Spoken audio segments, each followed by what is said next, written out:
seorang yang datang di zaman Umar radhiyallahu anhu. Orang ini teman-teman sekalian,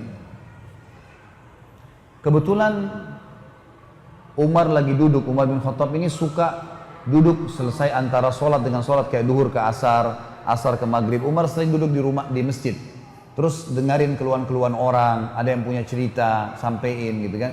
Ada yang salah, dia tegur gitu.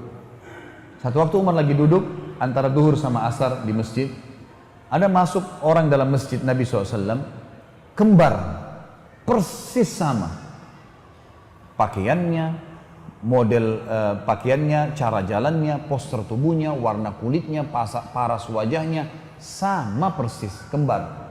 Tapi kembarnya ini agak unik, sampai Umar bilang, Subhanallah, Maha Suci Allah, saya belum pernah melihat ada orang kembar seunik ini. Artinya tidak ada beda sama sekali, semuanya sama. Kata Umar, saya ingin bicara sama orang ini. Maka ada satu orang sahabat Umar mengatakan, saya panggil Amirul Mukminin. Dipanggillah. Datanglah dua orang itu. Yang satu depan, yang satu belakang. Lalu kata Umar, segala puji bagi Allah yang telah menciptakan kalian kembar seperti ini. Apakah yang di belakangmu itu adikmu? Kata yang di depan ini, bukan Amirul Mukminin. Ini anak saya. Anaknya. Umar bilang, Subhanallah. Lebih luar biasa lagi bagaimana Allah menciptakan anakmu persis seperti kamu.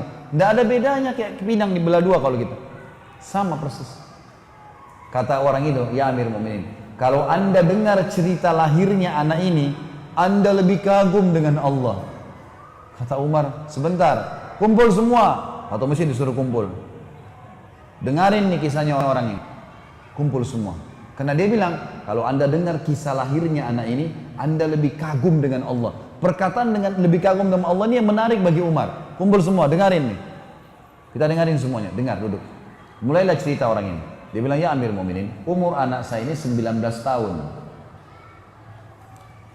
Yang lalu, 19 tahun yang lalu, saya pernah berjihad.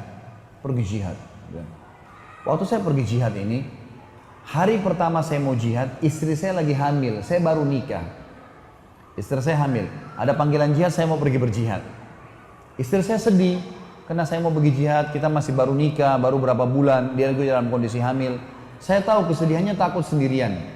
Maka sebelum saya keluar dari rumah, saya pun memegang perutnya sambil berkata, saya menitipkan bayiku ini kepadamu ya Allah. Itu bahasanya. Saya titipkan bayiku ini kepadamu ya Allah. Lalu dia bilang, orang ini bilang, saya bilang sama istri saya, tenanglah, Allah akan menjaganya. Istri saya pun pasrah, saya pun pergi jihad. Saya jihad selama 9 bulan, dia bilang, 9 bulan di medan perang. Setelah 9 bulan saya berpikir, kayaknya sudah tiba masa melahirkan istri saya. Saya ingin balik ke Madinah, ingin melihat. Kembalilah dia. Dia dari kota pindah ke kota jihad. Dia kembali. Waktu dia kembali teman-teman sekalian, dari peperangan itu, dia bilang, Mun, saya tiba, lalu saya ke rumah saya, nggak ada istri saya. Saya datang ke rumah kerabat saya tanya, kata mereka, istrimu baru meninggal kemarin. Baru meninggal kemarin. Kata dia, bagaimana ceritanya? Sempat melahirkan? Nggak sempat. Meninggal, biasa. Tidak ada sakit, tidak ada apa, meninggal. Baiklah. Dia bilang, kalau begitu, saya besok akan kembali ke medan perang, medan jihad lagi. Malam ini saya tidur di rumah saya. Tapi bisa nggak tunjukin di mana kuburan istri saya di Baqi, di kuburan Madinah? Kata mereka, baiklah. Kebetulan sepupu-sepupunya ada beberapa orang. Ikut. Jalanlah sama-sama ke Baqi. Pas tiba di Baqi, ada fenomena yang dia lihat agak unik menurut dia. Jadi di atas kuburan istrinya itu seperti ada debu. Dan seperti kalau kuburan baru ditutup, masih ada debunya. Kuburan lain kan tidak ada begitu, cuma kuburan istrinya saja. Lalu dia bilang, ada apa kok? Kuburan istri saya kapan kalian kubur? Kemarin atau baru sekarang? Kata mereka, dari kemarin. Kok seperti baru dikubur, masih ada pasir-pasir, masih ada debu-debu. Apa ada yang gali kuburan istri? Dia bilang enggak. Dari kemarin, kata sepupu-sepupunya, dari kemarin semenjak kami kubur istri kamu, begini keadaan kuburannya. Bahkan kalau dari jauh, kelihatan sekali debu itu. Dari luar kuburan Baqi kelihatan sekali. Orang bisa tahu kayak seakan-akan kuburan baru ditutup. Padahal dari kemarin. Kata suaminya, demi Allah saya tahu istri saya solehah. Gak mungkin ini tanda keburukan. Pasti tanda kebaikan. Karena istri saya sangat baik. Patuh dengan saya, jaga ibadahnya dengan Allah, gak mungkin. Ayo kita gali. Digali sama dia.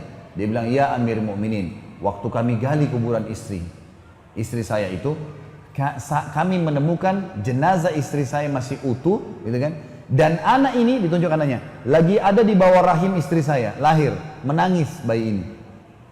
Saya pun menggendongnya dan saya dan seluruh sepupu saya ini mendengar suara, "Hai fulan, ambillah anakmu yang kau titipkan pada Allah." Dan kami demi Allah tidak tahu dari mana suara itu. Lalu saya pun mengambil anak saya. Sambil dia nangis, dia mengatakan, "Demi Allah, wahai Amirul Mukminin, kalau saya waktu itu mengatakan, ya Allah, aku titipkan istriku juga padamu, maka istriku pun aku yakin belum mati sampai sekarang." Bagaimana kekuatan seorang mukmin sama Tuhannya, teman-teman. Dan memang itu inti daripada agama kita sebenarnya.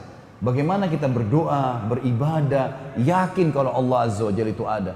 Dan ada ribuan kisah yang seperti ini, teman-teman sekalian, yang berhubungan dengan kesolehan orang-orang yang sudah mengenal Tuhannya. Bahagia. Mereka sangat bahagia. Musibah bisa dilaluin, nikmat bisa disyukurin, segala macam hal bisa menasihatin orang, dan seterusnya. Ini hal yang paling mendasar dan tinggal sabar. Orang beriman, teman-teman, kita semua ini. Tinggal sabar. Sekarang Anda tinggal jalankan aktivitas sehari-hari. Azan, sholat, puasa kalau puasa, sedekah kalau pas sedekah, baca Al-Quran, jaga amal soleh. Jaga diri dari maksiat, jangan riba, jangan dusta, jaga semua itu. Sampai mati saja. Sampai mati saja. Mati demi Allah masuk surga. Surga itu bukan dongeng, teman-teman. Keyakinan seorang mukmin, rukun iman kita yang kelima, hari kiamat. Hari kiamat masuk dalamnya kematian, alam barzah, hisab, surga dan neraka. Itu dasar. Hadis Nabi SAW ribuan, ratusan yang menyebutkan masalah surga dan neraka ini. Ada semua. Ini fenomena bukan main-main. Daripada Anda menjadi orang yang bermaksiat, jelas dadanya sesak, tidak tahu harus kemana arahnya, dibenci oleh Allah dan hukumannya ada. Maka jadilah orang-orang yang baik, teman-teman sekalian. Sabar sedikit dalam ketaatan, maka kita akan mendapatkan yang terbaik, insya Allah.